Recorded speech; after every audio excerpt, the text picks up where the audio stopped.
मसूरी, उत्तराखंड। 12 करोड़ रुपए की लागत से बनेगा अत्याधुनिक 2 लेन पुल।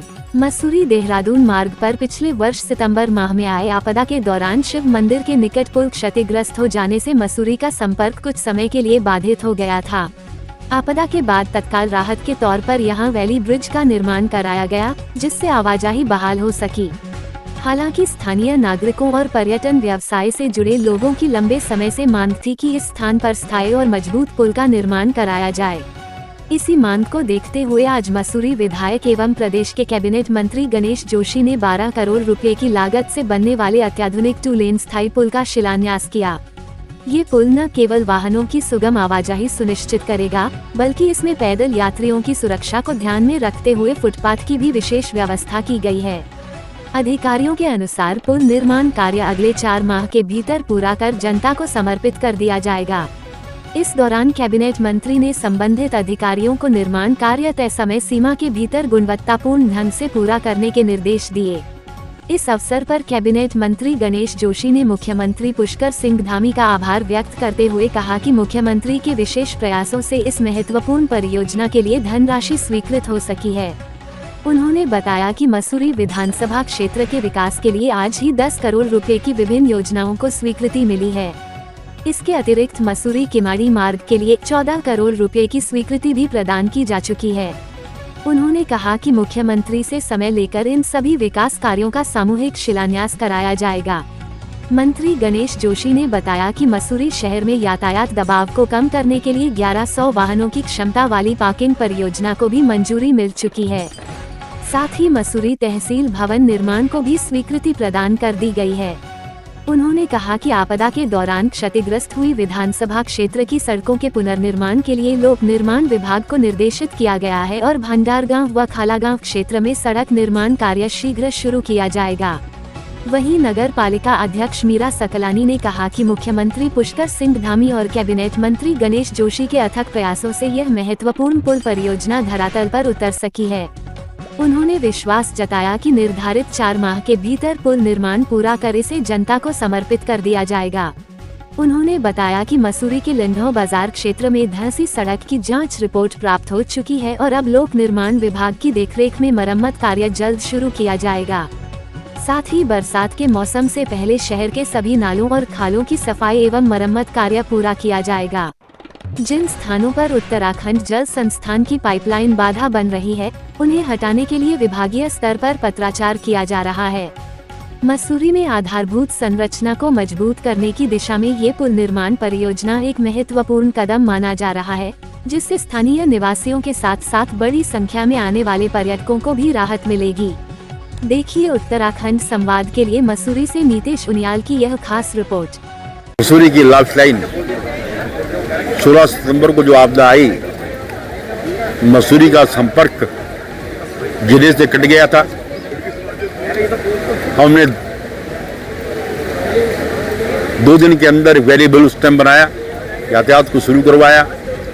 उसके बाद स्थानीय लोगों का आग्रह था कि साहब ये पुल सकरा है, एक पुल और बनाइएगा। एक वैली ब्रिज हमने और बनाया और आज 2 लेन 12 करोड़ की लागत से 2 लेन ब्रिज का शिलान्यास मैंने यहाँ पर किया है।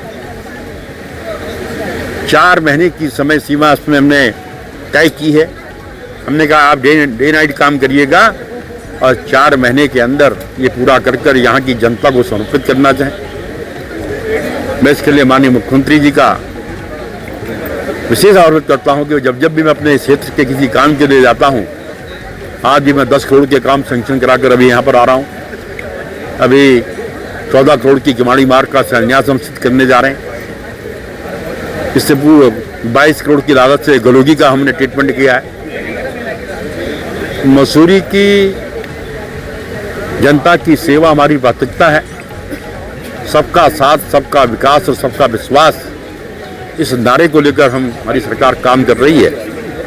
यही कारण है कि आज आपने देखा होगा, बंगाल जैसे प्रदेश के अंदर लोग कल्पना नहीं कर सकते थे, ऐसी थम्बंग मेजोरिटी के साथ भारतीय जनता पार्टी की सरकार आई। आसाम के अंदर, पांडिचेरी के अंदर हमारी 5 में से 3 जगह हम विजयी हुए हैं। ये सिलसिला जारी रहेगा आने समय में उत्तराखंड में, उत्तर प्रदेश में, पंजाब में जहाँ जहाँ भी चुनाव है भारतीय जनता पार्टी की गई। 1100 गाड़ी की पार्किंग स्वीकृत हो गई है। मैंने मुख्यमंत्री जी का समय मांगा उसके उद्घाटन के लिए। शीघ्र ही उसमें काम शुरू होगा और मसूरी की एक बहुत बड़ी समस्या का समाधान होगा। तहसील की एक तहसील, उसके लिए भी आज हमने जो कार्यालय चलाने के लिए धनराशि आवंटित होनी है माननीय मुख्यमंत्री जी ने कर दी है और रेवेन्यू सेक्रेटरी से बात करके शीघ्र ही हम इन सारे कामों का शिलान्यास एक ही दिन मसूरी में करवाएंगे। गाँव की सड़क स्वीकृत हो गई है, उसकी एफसी हो गई है, उसका टेंडर हो गया है और शीघ्र ही हमारी कोशिश होगी कि 15-20 दिन के अंदर हम उसको शुरू कराने। इस सरकार लाहौर की सड़क क्षतिग्रस्त है क्योंकि नगरपालिका की सड़क है, लेकिन उसकी मॉनिटरिंग के लिए हम जुड़ी के अधिकारियों को भेजेंगे, उस पर काम शुरू होगा। मैंने कहा कि मसूरी की जनता की सेवा हमारी प्राथमिकता है और उसके लिए किसी भी सीमा तक जाकर हम काम करेंगे और क्षेत्र का विकास करेंगे। मैंने कहा ये मसूरी एक टूरिस्ट प्लेस है, लोग मसूरी में घूमने आते हैं, ये सब लोग घूमने आ रहे हैं। मसूरी की जनता ने एक सेवक को चुना है कि उनको एक सेवा करने वाला व्यक्ति चाहिए और उसका नाम है गणेश जोशी। गणेश जोशी की सेवा करता रहेगा। माननीय मंत्री जी गणेश जोशी जी, माननीय हमारे मुख्यमंत्री पुष्कर सिंह धामी जी का धन्यवाद व्यक्त करना चाहूँगी कि उन्होंने मसूरी की इस पीड़ा को समझा है और जिस तरीके से आपदा के समय भी उन्होंने यहाँ वैली ब्रिज का निर्माण 24 घंटे के अंदर किया था, उसी तरीके से आज उस चिंता को देखते हुए, क्योंकि हम सब लोग इस बात को जानते हैं कि ये जो ब्रिज है ये मसूरी का बिल्कुल धड़कन है, क्योंकि अगर ये ब्रिज नहीं होगा तो मसूरी की के लोगों की जो आजीविका है वो संकट में आ जाएगी। तो उसको ध्यान में रखते हुए आज यहाँ पे इस स्थायी पुल का यहाँ पे शिलान्यास किया गया है।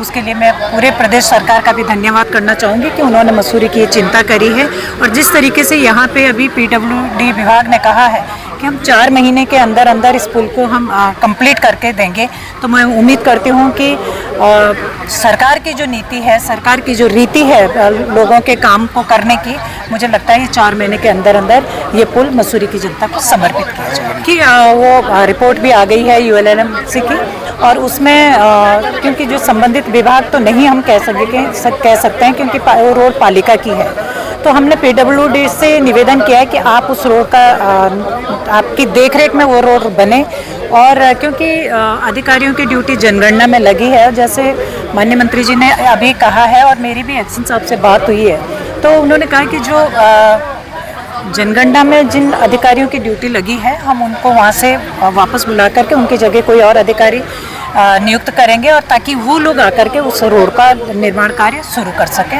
तो हमारी कोशिश रहेगी कि बरसात से पहले पहले वो रोड कंप्लीट हो जाए। नालों पे हम शीघ्र ही काम शुरू करें। आपने देखा होगा हमारी जो सफाई वाली जो टीम है वो नालों की सफाई में लग चुकी है पिछले 1 हफ्ते से, और जिस नाले का निर्माण करना होगा उसका भी हमने अभी टेंडर हम आमंत्रित कर रहे हैं कल से।